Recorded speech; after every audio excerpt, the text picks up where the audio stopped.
अब आप सीख चुके हो बर्थ रेट क्या है, डेथ रेट क्या है। ठीक है, बर्थ रेट क्या होती है बेटा कि जितने भी इंडिविजुअल हैं उस पॉपुलेशन के, उन पर हर एक इंडिविजुअल पर कितना बच्चा पैदा हुआ। ठीक है, अर्थात जरूरी नहीं कि सभी के सभी बच्चा पैदा कर रहे हैं। ठीक है, सिर्फ रिप्रोडक्टिव एज वाले या मान लो रिप्रोडक्टिव एज में भी जिन लोगों ने बच्चा पैदा किया, ठीक है, उन्होंने ही किया पैदा। लेकिन जब आप काउंट करोगे बर्थ रेट तो पूरी पॉपुलेशन के हिसाब से आप निकालोगे कि पर इंडिविजुअल कितना पढ़ रहा है, कितना परसेंटेज पढ़ रहा है या कितना रेशियो आ रहा है। ठीक है, वैसे आपने डेथ रेट सीख लिया। लेकिन आपको पता है कि अगर कोई अच्छा सवाल आ गया बर्थ रेट और डेथ रेट पर, जैसा कि एम्स ने पूछा है, एक अच्छा सवाल अगर आ गया तो आप नॉर्मली निकाल नहीं पाओगे। आपको बर्थ रेट की डेफिनेशन पता है और आपको डेथ रेट की डेफिनेशन पता है। थोड़ा सा आपने छोटे छोटे वाले सस्ते सस्ते वाले आपने दो न्यूमेरिकल कर लिया, आप खुश हो गए। ठीक है, नहीं बेटा, फंस जाओगे। यहां पर होगा क्या कि अगर आप ये सोचते हो कि किसी चीज को पढ़ लेना, बायो को लाइन टू लाइन पढ़ लेना, इससे आपके बायो में मार्क्स अच्छे आ जाएंगे या आप कॉन्फिडेंट फील करोगे, तो ऐसा बिल्कुल नहीं है। देखो, टॉपर और फ्लॉपर में या टॉपर और रिपीटर में बस यही फर्क रह जाता है। देखो, जिसकी अच्छी रैंक आती है ना बेटा, अच्छी रैंक के लिए सबसे पहली चीज चाहिए होती कंपिटेंस एंड कॉन्फिडेंस। क्लियर? और ये तब आता है जब आपका बेस एकदम मक्खन की तरह क्लियर हो, मतलब आपको कहीं कोई किसी प्रकार का डाउट ना हो, क्वेश्चन देखते ही फील आ जाए। तो बर्थ रेट और डेथ रेट पर हम कुछ अच्छे सवाल लगाएंगे और उन सवालों को लगाने से पहले मैं हमेशा बोलता हूं कि न्यूमेरिकल्स लगाने से पहले न्यूमेरिकल की हम कोर पकड़ेंगे। ठीक है, कि आखिर किस किस टाइप के न्यूमेरिकल बन सकते हैं, कैसे कैसे न्यूमेरिकल बन सकते हैं। ठीक है, क्या क्या वैरायटीज है उनकी, और कितनी भी वैरायटी बना लो कोर कॉन्सेप्ट सेम होगा। ठीक है, तो बर्थ रेट और डेथ रेट में न्यूमेरिकल का टाइप है। ठीक है, उसके लिए आपको सबसे पहले मैं सिखाऊंगा कि सिंपल इंटरेस्ट क्या होता है, कंपाउंड इंटरेस्ट क्या होता है। याद करो बेटा, जब तुम क्लास 8 में थे तो क्लास 8 में हम लोग को पढ़ाया जाता था कि इंटरेस्ट मतलब ब्याज दो तरीके का होता है, एक सिंपल इंटरेस्ट और एक कंपाउंड इंटरेस्ट। ठीक, जो लोग सिर्फ और सिर्फ पढ़ना चाहते हैं, सिर्फ पढ़ने आए हैं इस वीडियो पर, वो वीडियो को कम से कम 15 मिनट आगे करें, वहां से क्वेश्चन चालू है, वो आराम से वहां से पढ़ें। ठीक है, जो लोग सीखना चाहते हैं वो यहां से शुरू हो जाए। ठीक है, और मैं सीखने को हमेशा प्रेफर करूंगा। तो बेटा सुनिएगा, हमें इंटरेस्ट दो तरीके के बताए गए थे। ठीक है, इंटरेस्ट का मतलब क्या होता है, ब्याज।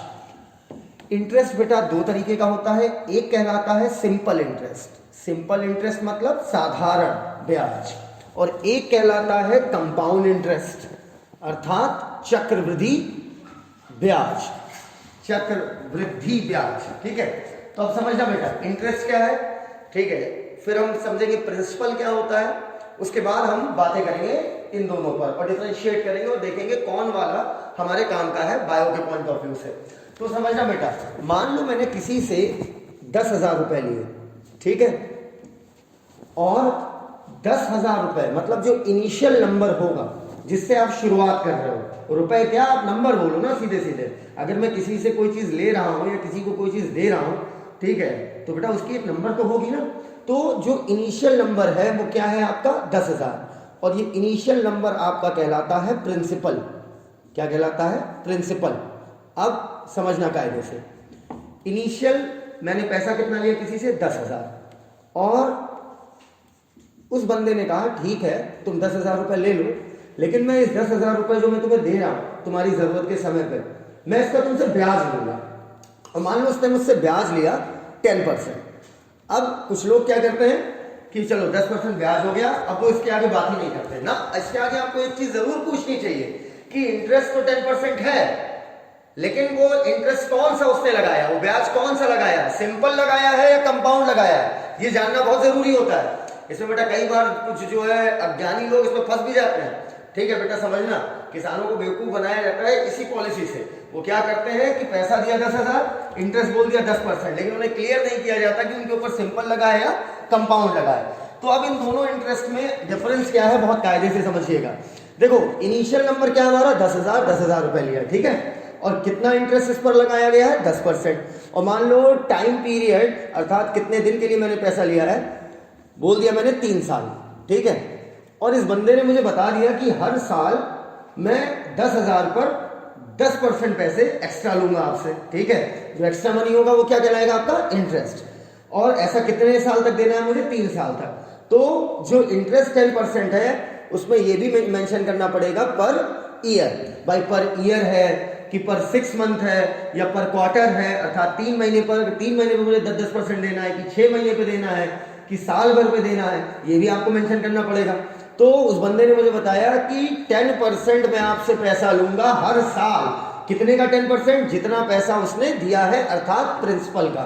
ठीक है। अब अगर ये सिंपल इंटरेस्ट है तब तो ठीक है, समझना इसे। सिंपल इंटरेस्ट है तो इसका मतलब हुआ कि पहले साल मुझे उसे एक्स्ट्रा कीमत कितनी देनी पड़ेगी? 10,000 का 10%।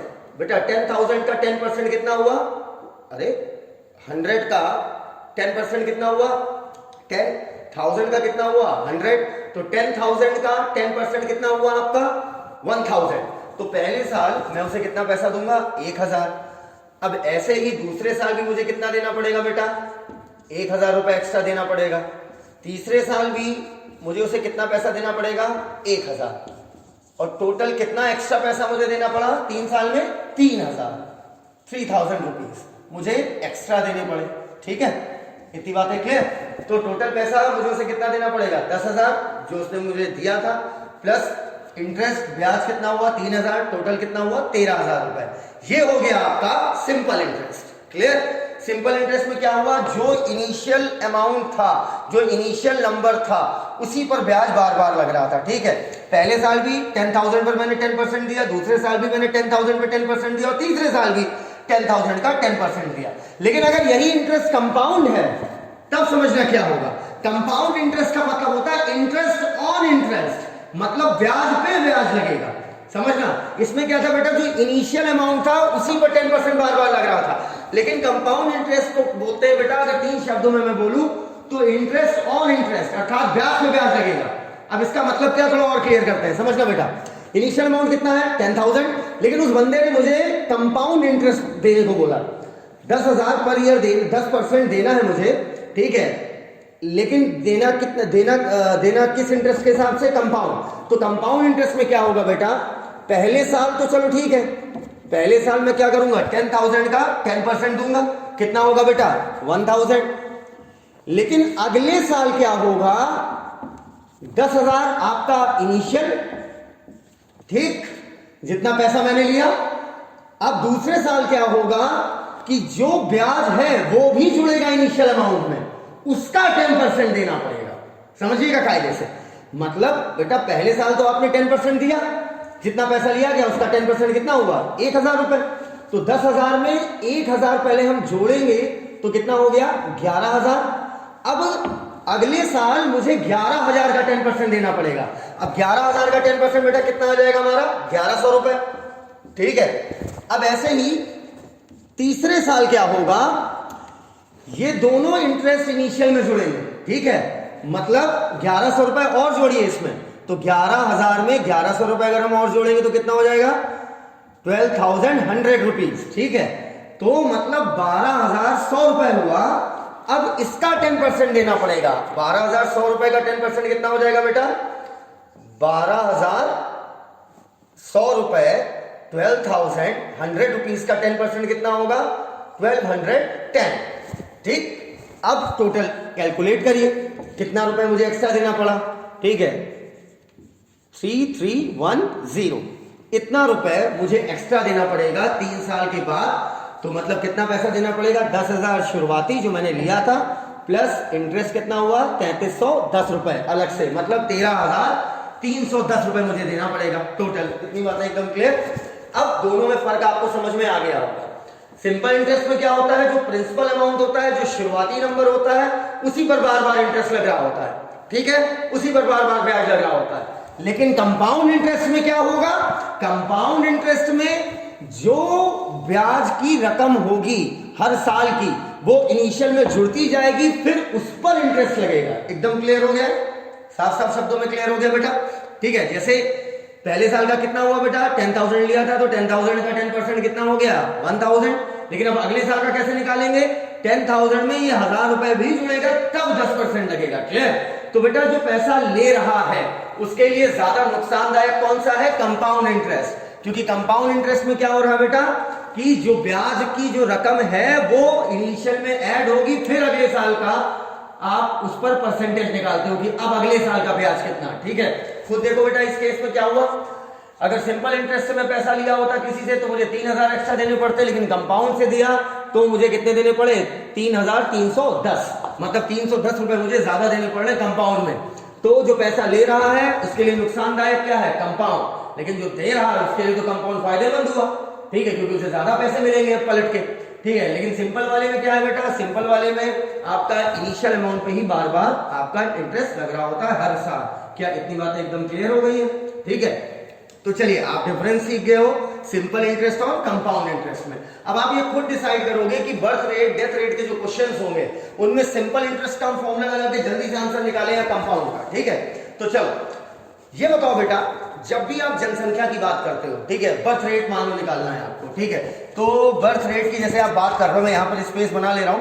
ठीक है, बर्थ रेट की आप बात कर रहे हो अगर, तो मान लो किसी तालाब में 10 लोटस के प्लांट है, कितने, 10, एक साल बाद बढ़ के हो गए 20। ठीक, बर्थ रेट कितना आएगा, इनिशियल कितना था बेटा 10 और कितने बढ़ गए 10, तो नंबर ऑफ इंडिविजुअल जो बढ़े अपॉन पॉपुलेशन में जितने इंडिविजुअल है, तो बर्थ रेट कितना है इस केस में 1। अब मान लो 20 से लोटस प्लांट अगले साल बढ़ के हो गए 30, तो कितने बढ़े बेटा 10 बढ़ गए, इनिशियल कितना था 20, तो कितने बच्चे पैदा हुए 10 नए बच्चे पैदा हुए अपॉन इनिशियल पॉपुलेशन 20। तो इस साल का बर्थ रेट कितना आया, 10/20 करेंगे तो कितना आएगा बेटा 0.5। तो इसका मतलब क्या हुआ कि बर्थ रेट में क्या होता है बेटा, बार बार आपका बर्थ रेट जब आप निकालते हो तो क्या होता है बेटा, जो नई पॉपुलेशन आई अब उसको आप डिनोमिनेटर मतलब नीचे रखते हो। ठीक है, मतलब बार बार वैल्यू क्या हो रही है, चेंज। तो बेटा बार बार वैल्यू किस में चेंज होती है, सिंपल में या कंपाउंड में, कंपाउंड में। इतनी बात एकदम क्लियर, क्योंकि अभी जो नए बच्चे, अब देखो शुरू में 10 था, 10 से 20 हो गए, अब ये 20 के 20 कंट्रीब्यूट करेंगे ना, क्योंकि बर्थ रेट क्या कहती है, सबको काउंट करना है जनसंख्या में, जिन्होंने बच्चे पैदा किए उन्हीं को काउंट नहीं करेंगे। अब जरूरी नहीं कि 20 के 20 लोटस प्लांट में के जो है 10 लोटस प्लांट और बढ़ा दिए ना, ऐसा नहीं है, हो सकता है 7 ने बच्चे से पैदा किए हो, बाकी बैठे चुपचाप, समझ पाए। तो बेटा इसमें क्या होता है, इसमें लगातार आपका जनसंख्या क्या है, चेंज हो रही है। ठीक है, और बर्थ रेट में सबको काउंट करते हैं, तो हमारे काम का किसका फॉर्मूला होगा, कंपाउंड इंटरेस्ट का। क्लियर, तो आइए कंपाउंड इंटरेस्ट का फॉर्मूला समझते हैं। ठीक है, डेरिवेशन इसका आपके सिलेबस में नहीं है। ठीक है, मतलब सिलेबस में क्या आपको जानना नहीं है मतलब, लेकिन सर आप ही तो कहते हो कि चीजों का अगर डेरिवेशन पता होता है तो तभी आप चीजों को सीखते हो। नहीं बेटा, बात तो सही है, लेकिन यहां पर आपको आवश्यकता नहीं है बायो के पॉइंट ऑफ व्यू से। लेकिन हाँ, अगर आपको इसका डेरिवेशन चाहिए बता देना, 5 मिनट की वीडियो उसकी बना देंगे, आसान सा डेरिवेशन है, तुम खुद भी जानते हो निकालना। चलो आओ इधर देखो बेटा, तो मैं क्या लिख रहा हूं, पढ़िएगा इसे, फाइनल अमाउंट। ठीक है, या मैं फाइनल नंबर बोलूंगा और अच्छा लगेगा। ठीक है, फाइनल नंबर जो भी आएगी, अमाउंट क्या है, अमाउंट भी तो नंबर ही है, तो फाइनल नंबर ज्यादा अच्छा है। ठीक है, final number is equal to principal, तो प्रिंसिपल मतलब इनिशियल नंबर जो शुरू में थी, तो प्रिंसिपल ना बोलकर, क्योंकि मैं बायो में यूज कर रहा हूं तो कुछ अच्छा सा नाम रख देते हैं, इनिशियल नंबर, ये ज्यादा अच्छा होगा, initial number in bracket 1 plus जो भी रेट है। ठीक है, वहां पर इंटरेस्ट की बात करते हो, इंटरेस्ट भी क्या है, बढ़ने वाला रेट कि कितनी तेजी से पैसा बढ़ेगा, 10% या 20% रेट है, अपॉन एन। एन क्या होता है यहां पर बेटा, एन का मतलब होता है नंबर ऑफ साइकिल, अर्थात कितने कितने दिन पर हो रही है कोई चीज। ठीक है, अब मतलब 1 साल के अंदर लोटस प्लांट ने इतना ग्रोथ किया है कि 6 महीने के अंदर किया है, तो एन क्या है बेटा, नंबर ऑफ टर्न्स, अर्थात नंबर ऑफ साइकिल्स। अर्थात ये जो यहाँ पर बेटा 10 से 20 हुए, वो 6 महीने पे हुए कि 1 साल पे हुए या 3 महीने पे हुए, और अपॉन कर देंगे हम 100 raise the power n t, t मतलब टाइम पीरियड। इतनी बातें एकदम क्लियर। अब अगर मैं इस फॉर्मूले को आसान करूं, तो अगर मुझे दिया हुआ है 1 साल का, अभी क्वेश्चन लगाओगे और क्लियर होगा, 1 साल का आपको रेट दिया हुआ है, तो 1 साल के लिए अगर आपको फॉर्मूला बनाना है इसका, तो final number is equal to initial number in bracket 1 plus rate upon n की वैल्यू बेटा 1 साल के लिए क्या हो जाएगी, नंबर ऑफ साइकिल, 1 साल दे रहा है तो 1 साल के लिए क्या होगी 1, तो r बाई 1 बनी, r बाई 1 क्या हुआ, r हुआ, तो r बाई 100 कर लेंगे हम, अरे n की वैल्यू 1 हो गई ना, 100 नीचे आ जाएगा। एन टी, एन की वैल्यू कितनी हो गई बेटा 1, क्योंकि एक साल एक साइकिल पूरी बोल रहा है, तो एन मतलब क्या हुआ, number of cycles. 1 multiplied by T, इसका मतलब क्या हुआ टी। तो एक साल के फॉर्मूला हमारा तैयार हो गया। Final number is equal to initial number 1 plus r by 100 raise the power t. Usually आपका बायो में यही यूज होगा। इतनी बातें एकदम क्लियर, क्योंकि जब भी आपको बायो में कहेगा ना, तो बायो में जब भी आपको ग्रोथ रेट वगैरह का कोई क्वेश्चन आएगा ना, तो साल साल का लेते हैं, ठीक है, वो यूनिट टाइम लेते हैं। तो आप इसी को यूज करिएगा। चाहो तो आप 6 महीने का भी निकाल सकते हो। 6 महीने के लिए आप एन की वैल्यू क्या रख दोगे बेटा, 6 महीने के लिए आप रख दोगे 1/2, ठीक है, और 3 महीने के लिए आप रख दोगे 1/4। तो ऐसे करके निकाल लोगे, लेकिन आप बस यही फॉर्मूला दिमाग में रखिएगा, ये आपके ज्यादा काम का है। Final number is equal to initial number, ठीक है, in bracket 1 plus r by 100 raise the power t. तो ये वाला याद रखिएगा, ऊपर वाला आप भूल जाइए, कोई बात नहीं, लेकिन ये वाला आपको याद रखना है, ठीक है। अब जैसे क्वेश्चन मुझसे पूछेगा ऐसे इस तरीके से कि किसी गांव में 1 लाख लोग रहते हैं, ठीक है, और उस गांव में जो बच्चा पैदा करने का रेट दिया हुआ है वो हमें दे दिया मान लो 10%, तो आर की वैल्यू हमें दे दी है, ठीक है, और टाइम पीरियड हमें बोल दिया कि एक साल बाद बताइए जनसंख्या कितनी है। तो 1 साल बाद जनसंख्या निकालने के लिए क्या होगा बेटा, टी की वैल्यू हम यहाँ पर क्या रख देंगे 1, ठीक है, टाइम पीरियड कितना दे दिया 1, ठीक है, इतनी बात एकदम क्लियर। तो आइए इस पर कुछ क्वेश्चंस लगाएंगे, उसके बाद हम सीखेंगे। अच्छा एक चीज और याद रखिएगा, अगर मान लीजिए 2 साल 3 साल, ठीक है, ऐसे भी क्वेश्चन होते हैं कि फर्स्ट ईयर का दे दिया आपको रेट किसी गांव में जनसंख्या वृद्धि का या पॉपुलेशन बढ़ने का, फर्स्ट ईयर का आपको दे दिया 3%, अगले साल का दे दिया 5%, अगले साल का दे दिया 7%, तो तब क्या होगा, सबके लिए 1 प्लस आर बाई 100 की वैल्यू आपको अलग अलग रखनी पड़ेगी। न्यूमेरिकल के थ्रू मैं समझाता हूँ, ज्यादा समझ में आएगा। यहाँ तक बातें क्लियर। तो फाइनल पॉपुलेशन निकालनी है, तो कितना होगा, initial population in bracket 1 plus rate by 100 और time period. Is this clear? तो चलिए अभी एक न्यूमेरिकल इसके ऊपर लगाते हैं। न्यूमेरिकल लगाओगे और समझ में आएगा, बस इस फॉर्मूले को भी छाप लो। आमतौर में आपको क्लास 8 में मैथ्स में फॉर्मूला कंपाउंड इंटरेस्ट का बताया जाता है कि final amount is equal to principal in bracket 1 plus r by n upon 100 bracket 1 and raise the power nt। लेकिन आपको ये फॉर्मूला यूज नहीं करना है, वरना ये आपके लिए कॉम्प्लिकेट कर देगा चीजों को। मैं अपनी तरफ से आपको जो दे रहा हूं फॉर्मूला, आप इसी को यूज करिएगा और कोई भी सवाल लगाइएगा, चाहे जैसा सवाल आ जाए, ठीक है। अभी तो हम लोग 10 क्वेश्चन प्रैक्टिस करेंगे कम से कम, ठीक है। चलिए फॉर्मूला समझिएगा क्या है कि फाइनल पॉपुलेशन आपको निकालनी है कितनी होगी, is equal to initial population, शुरुआत कितने से किया है,